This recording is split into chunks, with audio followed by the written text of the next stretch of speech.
My fellow Americans, I'm speaking to you tonight from behind the resolute desk in the Oval Office. In this sacred space, I'm surrounded by portraits of extraordinary American presidents. Thomas Jefferson wrote the immortal words that guide this nation. George Washington, who showed us presidents are not kings. Abraham Lincoln, who implored us to reject malice. Franklin Roosevelt, who inspired us to reject fear. I revere this office, but I love my country more. It's been the honor of my life to serve as your president. But in the defense of democracy, which is at stake, I think is more important than any title. I draw strength and I find joy in working for the American people. But this sacred task of perfecting our union is not about me.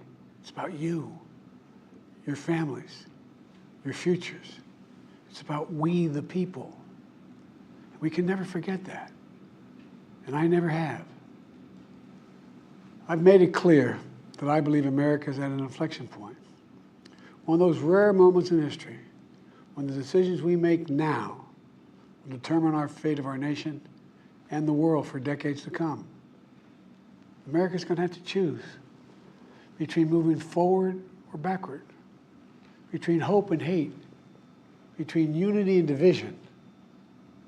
We have to decide, do we still believe in honesty, decency, respect, freedom, justice, and democracy? In this moment, we can see those we disagree with not as enemies, but as fellow Americans. Can we do that? Does character in public life still matter? I believe I know the answer to these questions because I know you, the American people. And I know this: we are a great nation because we are good people.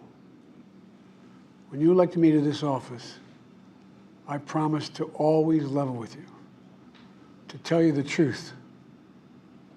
And the truth, the sacred cause of this country, is larger than any one of us.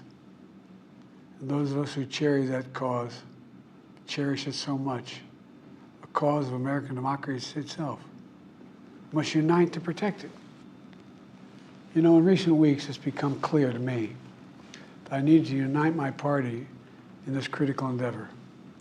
I believe my record as president, my leadership in the world, my vision for America's future, all merited a second term. But nothing can come in the way of saving our democracy. That includes personal ambition. So I've decided the best way forward is to pass the torch to a new generation. That's the best way to unite our nation. You know, there is a time and a place for long years of experience in public life. There's also a time and a place for new voices, fresh voices, yes, younger voices. And that time and place is now. Over the next 6 months, I'll be focused on doing my job as president. That means I'll continue to lower costs for hardworking families, grow our economy.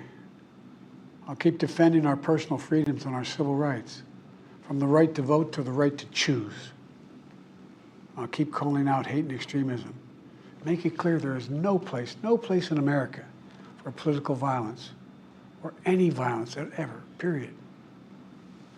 I'm going to keep speaking out to protect our kids from gun violence, our planet from climate crisis that is the existential threat. And I will keep fighting for my cancer moonshot so we can end cancer as we know it, because we can do it. And I'm going to call for Supreme Court reform because this is critical to our democracy, Supreme Court reform. You know, I will keep working to ensure America remains strong and secure and the leader of the free world. I'm the first president in this century to report to the American people that the United States is not at war anywhere in the world.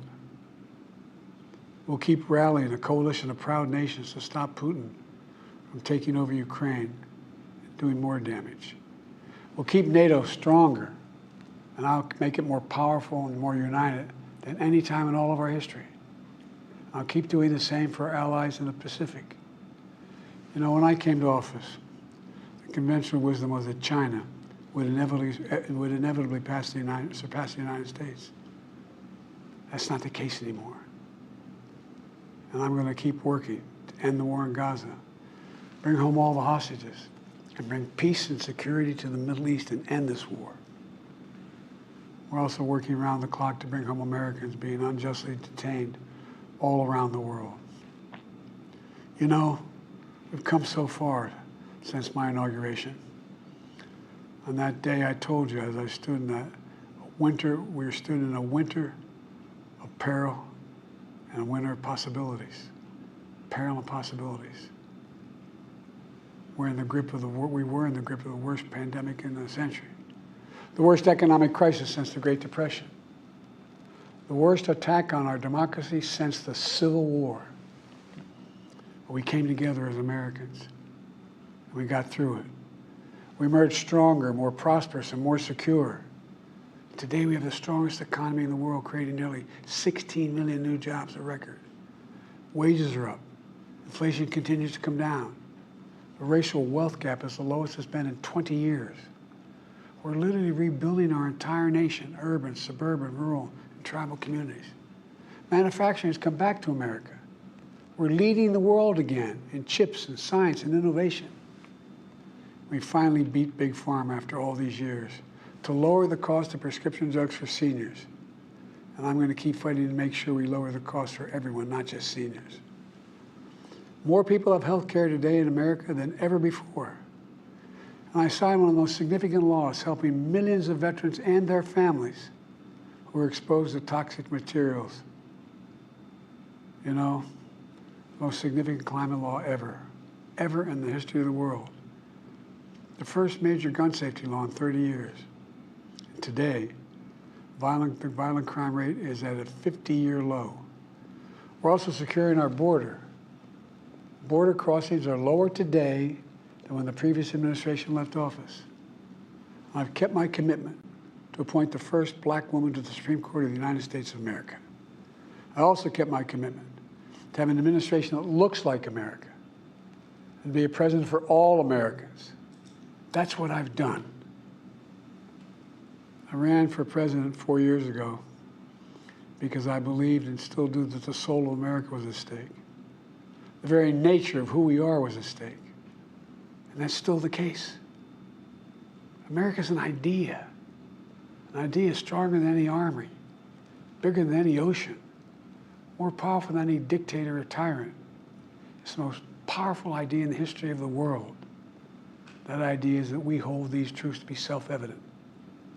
We're all created equal, endowed by our Creator with certain inalienable rights: life, liberty, pursuit of happiness. We've never fully lived up to it, to this sacred idea, but we've never walked away from it either.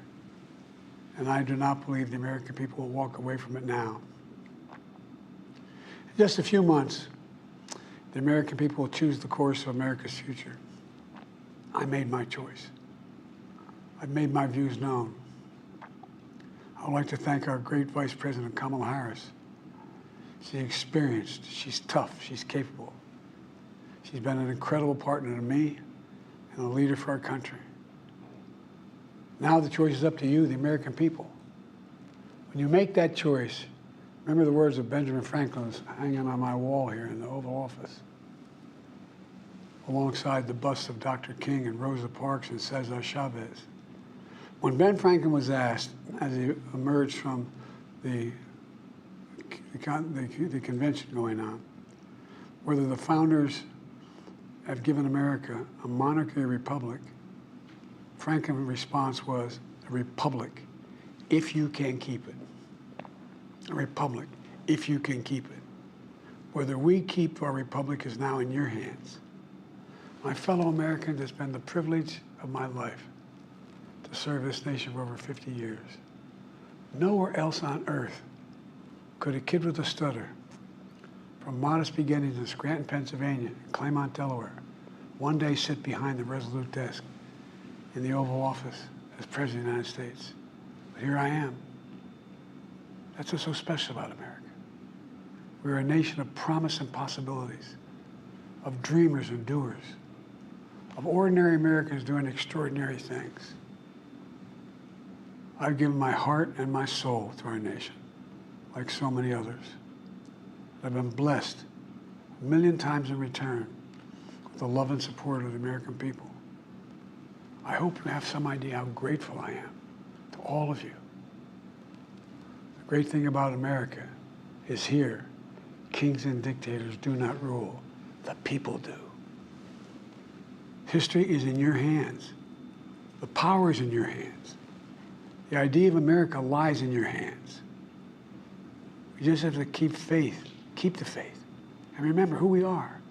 We're the United States of America, and there's simply nothing beyond our capacity when we do it together. So let's act together, preserve our democracy. God bless you all, and may God protect our troops. Thank you.